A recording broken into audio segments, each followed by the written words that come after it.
Yo, Sun Mou. Looks like you received my letter. Yes, we did. When can I expect you to initiate Plan B? We'll be there soon. Just make sure you save some room for us. Not to worry. Artis has no idea. I'll be the only ancient warrior he needs. That makes sense. I mean, you kinda sound like him. With a bad Chinese accent. That's not the point.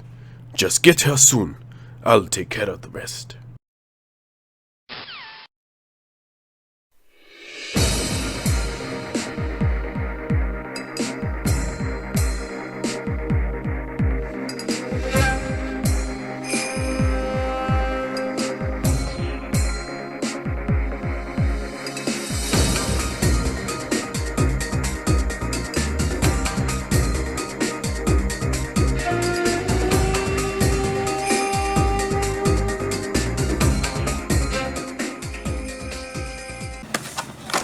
Alright, so we have about 4 different products here that we're going to jump into. The Dark Neostorm we're really holding off on just to make sure if we get a Shooting Riser Dragon.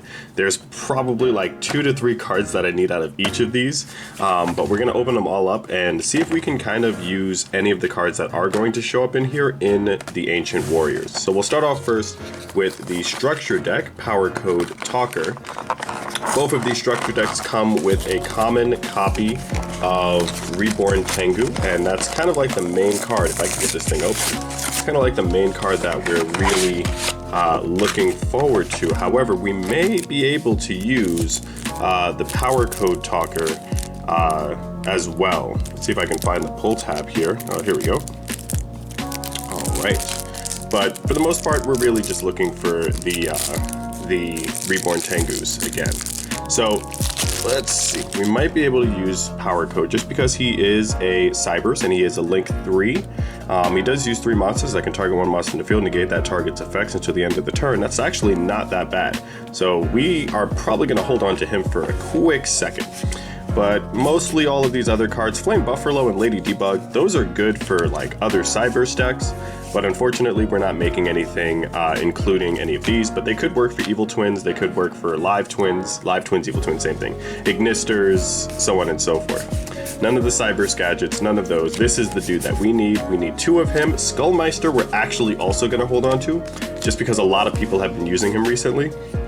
And it might be actually a little bit efficient for us to have that, as well as the Effect Veiler. Everybody else, though, Night Beam, I can also kind of like hold on to too. Let me see this. Offerings to the Doom, target 1 face-up monster on the field, destroy that target, skip my next draw phase. Nah, maybe not. Forbidden Chalice, Scapegoat, possibly. Reasoning I can't necessarily use, but we might be able to get a 1-for-1 type of move out of here. There actually are a lot of really good cards in here. I didn't realize that like there were some things that we could use, but mostly, well, there's a Lanpharinkus, but mostly some of the stuff that we do have here, Trapstone's actually not that bad either. That's actually not as bad as I thought. Like I was going in here thinking like, oh, we just need the Reborn Tengu, but there are a lot of other cards in here that we can use. The Skullmeister and the Effect Veiler can definitely go into the side deck as well as the 1-for-1. Forbidden Chalice actually is a really, really good card. The deck doesn't really suffer too much from back row destruction, but these are good cards just to have, just in case. Of course, keep in mind we do still have the Royal Decree in the side deck, so if we ever do run up against whether it be Altergeist or Paleos or any other type of like trap heavy deck, we don't necessarily have to worry about back row, not necessarily removal, but back row kind of like prevention there. I'll move that over here. Oh, there's a lot of like product. Let me toss some of this stuff out over here. And yeah, so let's see. I'll get the 3rd Reborn Tengu, but having 2, what else might we need? Having 2 Effect Veilers and 2 Skullmeisters is actually really, really, really good here. This structure deck is actually planning out pretty good. Reborn Tengu, again, is actually a really interesting card just because when he is removed from the field, or rather when he leaves the field, we can special summon another one. So if he goes back to our hand, like let's say we bounce him back with Zuking Alpha, if we bounce him back, then we get to summon another one. If he gets banished from the field, then we get to summon another one. And let's say my opponent Nibiru's me, then well, that kind of just lets me again summon another one. So the Flame Buffalo, the Lady Debug, again, really good cards. We actually might give these away, depending on, you know, how many more people. I also don't know if people can use Segmental Dragon, but if you can, let me know in the comments, and I'll add that to the giveaway binder as well. We'll have the third Reborn Tengu there, the Skullmeister for the side deck, the Effect Veiler for the side deck, maybe Magical Merchant, no, not really. We're probably not going to be using that. Forbidden Chalice and Scapegoat. Well, technically Scapegoat's actually only at one, so we can't do that. And 1-for-1 we can't use either. And we don't have any field spells, so nothing else really needs to go in here. The 2 Skullmeisters is a welcome addition, as well as the 2 Effect Veilers, just in case we're going to be going up against, you know, making our deck kind of similar to a Zodiac build, which I'm not necessarily, you know, fond of. I feel like most Zoo builds are really just like 10 hand traps and then like the 1 Zodiac or 2 Zodiac cards that you need. I'm just like, that doesn't really offer me as much fun as I would want. But thankfully, again, we're not making like a sealed only zoo. Instead, we're really just doing sealed only Ancient Warriors. Hopefully, we can get some Tri-Brigade in the future. But as we actually get ready to open this, the only card that we need out of here, see if I can find it here. The only card that I need is Fabled Serbalul. And the reason why we're looking for that tuner in specifically is because he is one of the only, I believe there's like 4 Beast Fabled monsters, but his effect is actually really synergetic with the Tri-Brigade Karas, or Karas, in the sense that it pretty much allows him to be summoned when he's discarded. So we have to discard for Karas, and then we basically do get the free summon over that. So I'm gonna, well, let me see if I can find the pull tab here. Now this one's in the front. But again, similarly to last time, there might be some good cards in this structure deck that I'm not really privy to. We do have Raphael, Uriah. Oh, I thought that was like a misprint for a second. It looked like he had like a thing over there. All ultra rare, really cool. Really cool. But again, we're not really looking for any of these cards. Dark Beckoning Beast is good. All of these. Yep. Another Phantom Skyblaster. Maybe for another type of deck, we might be able to use it, but not for ours. Tragiodia is another interesting like pseudo Gores, not as good as Gores, but can potentially be used for some sort of play. Having another Kaiju is also actually really good. Puppet Master, Stygian Street Patrol, Farfa, etc. But we do only need the one of Fabled Serbalul, and again, his effect really just states if this card is discarded. So he's an if, not when, which means that every time we use Karas's effect, he's going to allow himself to be summoned. So we can add him in there. Having another Danger is actually really good as well.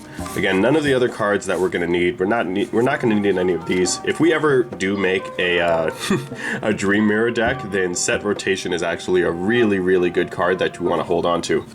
But other than that, another 1-for-1 really good. Pot of Desires is something that I actually did not know was in here, and I'm gonna hold on to that as well, because that might be a bit useful before we get some of the Tri-Brigade Link monsters. And of course, just some extra tokens. You can probably use them with something. I don't know. We might have some sort of deck that utilizes that. But the Pot of Desires I actually did not know was in here. 1-for-1, again, really good. But all the other cards here, we don't need the MST.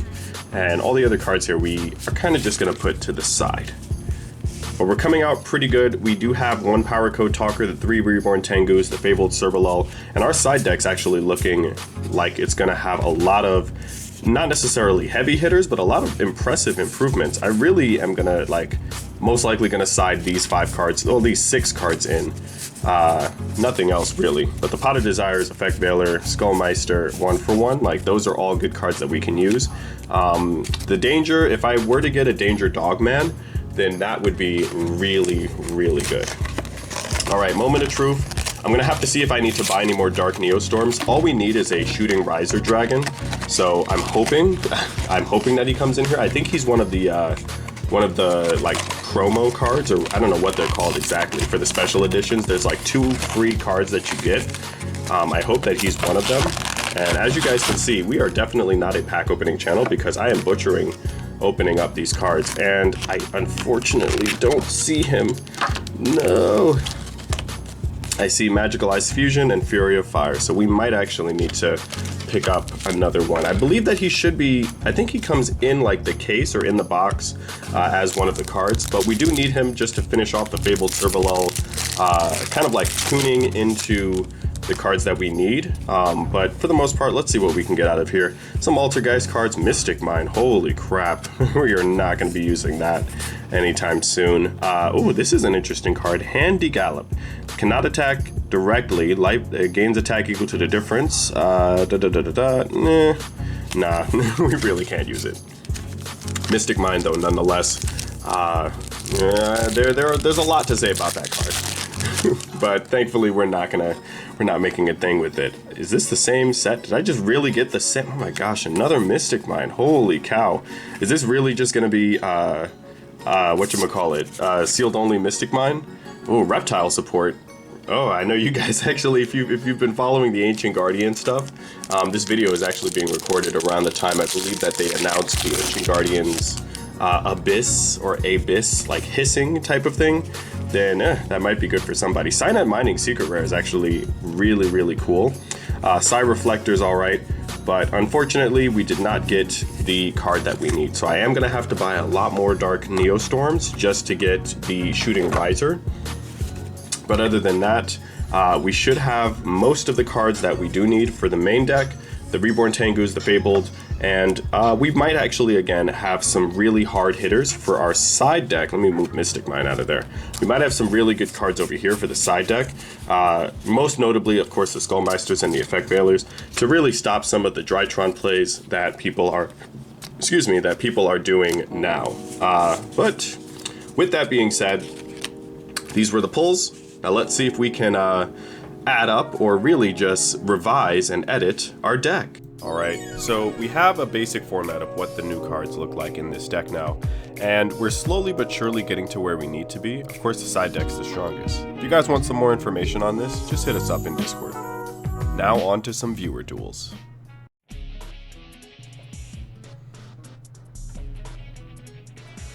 So my first duel up here is against a longtime friend of the channel, Raging Raven, and it seems like he's running Dogmatica, I believe Shoutout invoked, or maybe just be Dogmatica Shoutout. But you know, it's top of the format, one of the decks rather, that we need to be watching out for. And immediately responding to my Ash Blossom with a Triple Tactics talent, that's gonna just allow him to get the 2 cards that he needs and possibly prevent me from really just going into any type of combo that I want. So with the Triple Tactics, he decides to draw 2 cards after summoning his Ecclesia, and then of course getting the search off of Ecclesia, he then decides to end his turn.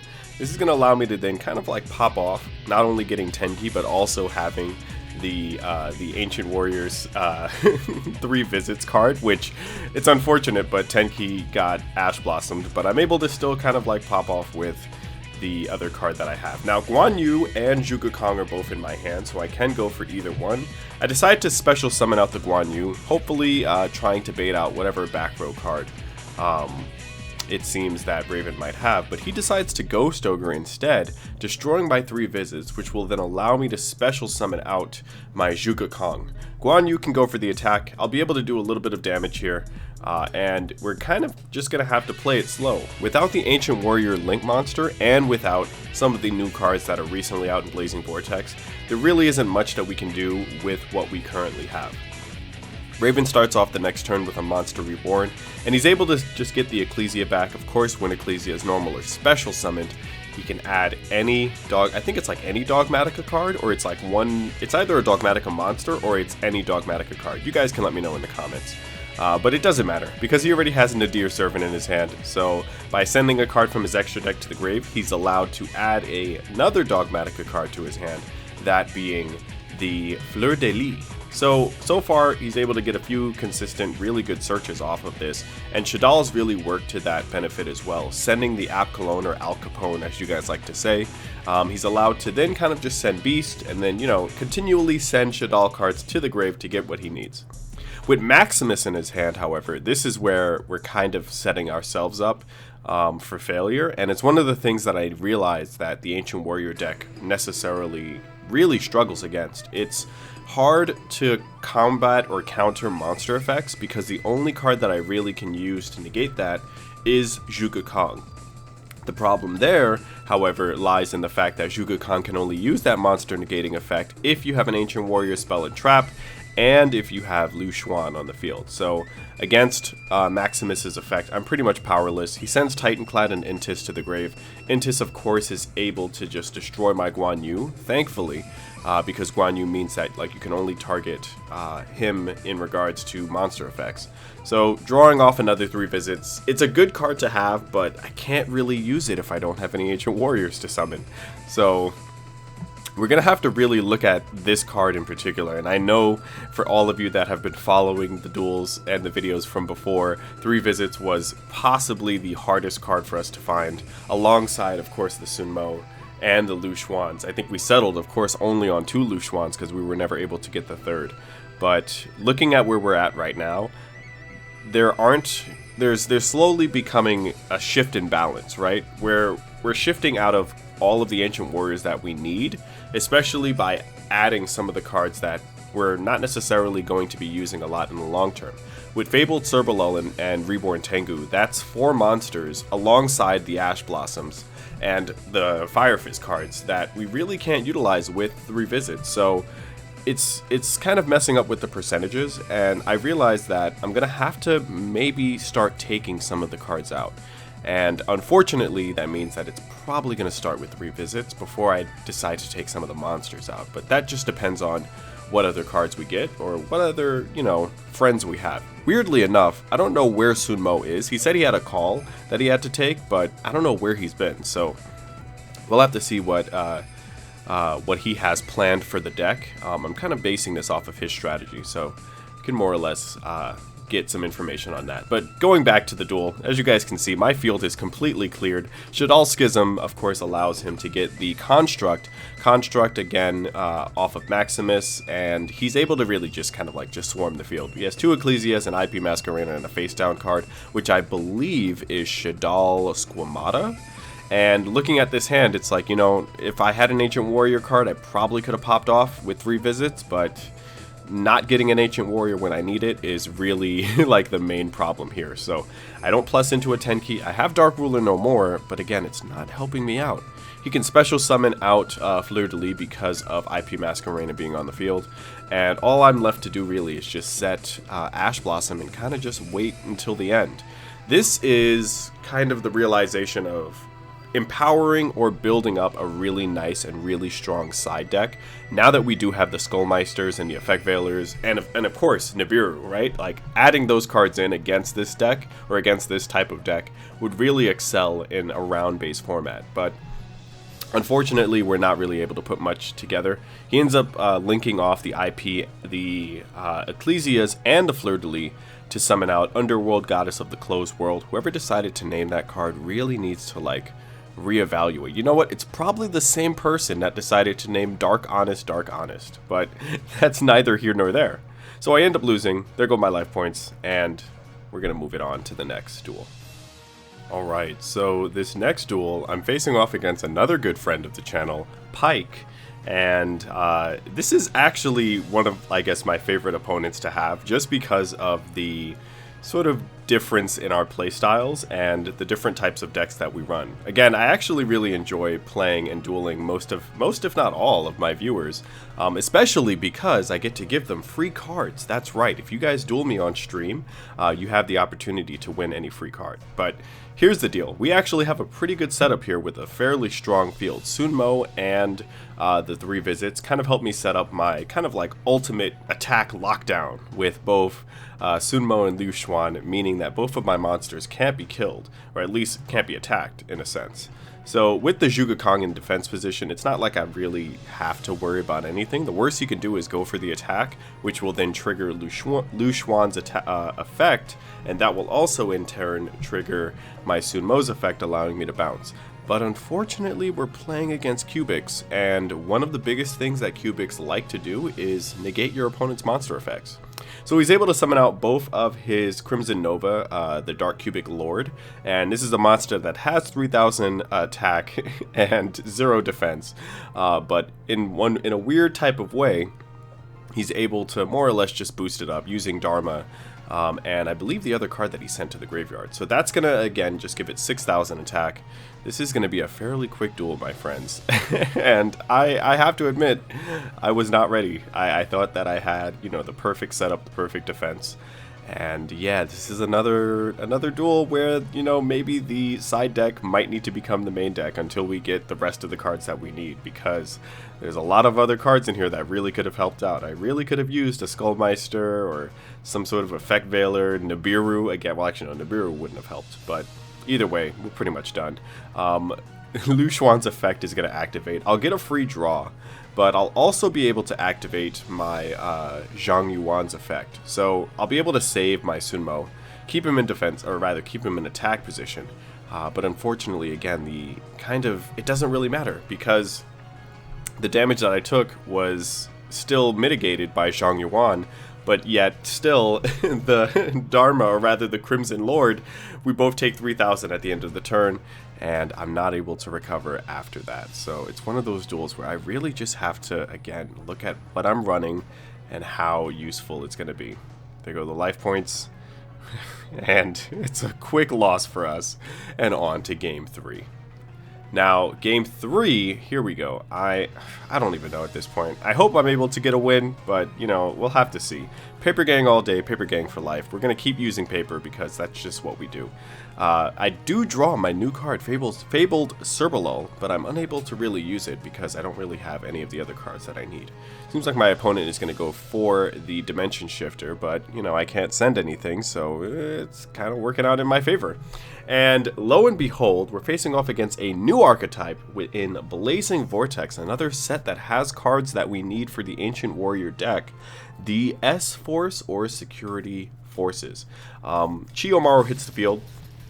Seems like it's not really able to do much there, but we're able to send it back to the hand, or rather, I think it sends itself back to the hand if I recall.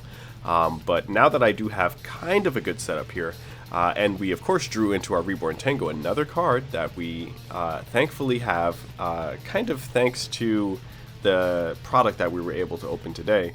We should be able to really go into some of the monsters that we're able to use. Now, S-Force is interesting because it's very similar to, I would say, Mech Knights and also Magical Musketeers, where the main monsters have to line up with your monsters and they prevent you from doing certain things. But there's also something that you need to be in mind, and that's the fact that the sort of extra deck monster points to 3 different positions on your side of the field, so you really have to be careful of that. I end up deciding to go for the Tiger King, and I'm gonna basically just, you know, go into that. I'll have, at the risk of forfeiting my own Reborn Tengu, or at least the ability to use Reborn Tengu more than once, I'm deciding to go for Tiger King just to get the 10 keys, so that way I can potentially summon in another Sun Mou and go for a search. Chiyomaru hits the field, and I think that sends Platina to the grave, returning Chiyomaru back to the hand, summoning another Platina. He now has 3 Security Force monsters on the field, and I think all you need is 3, correct me if I'm wrong, but I believe that Justice, or the All Might card, is a Link 3? Yeah, and he goes for it. So the Link 3 moves my card into the same position. I'll be able to banish the Changban just to get an extra free summon, but I think my Tiger King is not going to survive this. It doesn't even matter though, because Ash Blossom hits the field, thus preventing me from even doing any type of play/plan. Now I'm kind of at an impasse here. I'll special summon out the Loyal Guan Yu, and that's going to help me get Zhang Yuan or Lu Xuan, but that was all part of the plan, because you see, I normal summon out Sun Mou, which will still get me the effect. And then I'll just basically get rid of 3 visits, thus summoning the Shuga Kong, going in for the attack, and taking this win. Oh my gosh, like, it's just glad, I don't know what it is. It's joyful to see your crappy deck finally get a win in some type of way. Pot of Prosperity activates, and I know I might be speaking like, oh, well, you know, you've already seen the footage, but yeah, no, I really did. Ash Blossom stopping the Pot of Prosperity kind of ruins any other hopes. Summoning the Chiyomaru, Nope decides to take the surrender, so we get the win. Alright, so we're coming up to, again, a really nice closure to what we have so far for the deck. There's a lot of good strategies that we want, and a lot of things that we eventually want to do with it. So again, this is kind of like what the current build looks like, and most of the cards that we have are set in stone where they need to be, and we have a really good ratio of things. But eventually what we want it to look like is this. With the Tri-Brigade and some of the hopeful cards that we're able to pull out of Phantom Rage, I do need to look for a set where I can get these Gusto cards. I think that that's probably going to be the second hardest thing to find. And we're pretty much just going to have to go based off of that and eventually build it up to full power. Again, if you guys want any information on the deck or on the builds as we have them in their kind of like finality, just hit us up on Discord. Make sure that you check us out on Twitter as well. We're usually frequent over there. And join us on our streams. Again, you can have the chance to be a viewer in a duel, and you can also have the chance to kind of just, you know, hang out with us. But with that being said, I've been the Artist with the Fro, and that, my friends, is the show. Thanks for watching.